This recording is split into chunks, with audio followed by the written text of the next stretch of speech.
So today I'll be reading out a poem that I wrote. It's about freedom, but not exactly the happy kind of freedom that you might be thinking about. It shows grief, and it shows the kind of freedom that you achieve after leaving something you've clung on to for a very long while and is really deep in your heart. So without a further ado, I'll start reading this, but I must mention that I'll use the word azadi, which means freedom in Hindi, and this poem purposefully does not have a title, since I don't want anyone to have a bias from reading just the title of this poem, since it can mean many different things to whoever reads it, of course.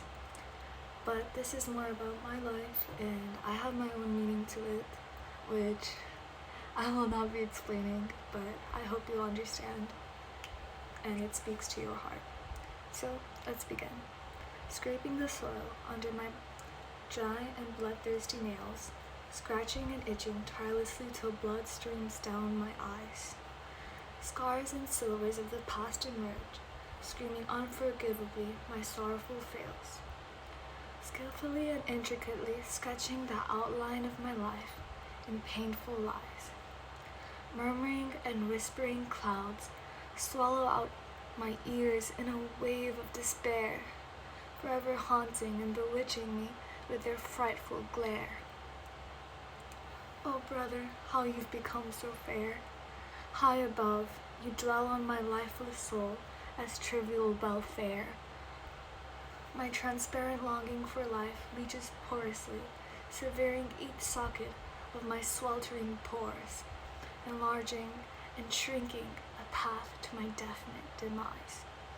I clasp my hands before your grandeur, like a child grasping its sweaty fingers tightly around its beloved balloon, unwilling of goodbyes, foolishly dreaming of innocent dinosaurs to soothe its childish lies. My grimy fingers launch frivolously in their proximity, diligently and desperately clinging to every bit of hope into your unsoiled hands, dropping weak and unreadily, however inevitably. For how could your pure water mix with my foolish and clumpy oil?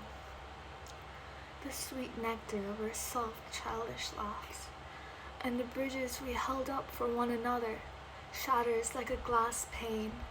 How my life has been all in vain, despite my heart covered in disgusting dust, squelching an unearthly pain. I peacefully lather my gullible brain in hypnotic comfort, stumbling and gasping through the pinnacles of life, desperately clinging and lurching miserably in anguish, with nothing encapsulating my insides. A delicate blade of grass impales my barely sewed-up body, gaudily carving the jumbled guts and imprisoned organs free, drooling with blood as they finally taste their sweet azadi from such parasitic body, finally latching onto the stony, cool, wavy, clear sea. You did so good for listening this far. Thank you so much, and I would love to hear what you think about this poem, and I'm open to any judgment, so don't worry. Bye bye.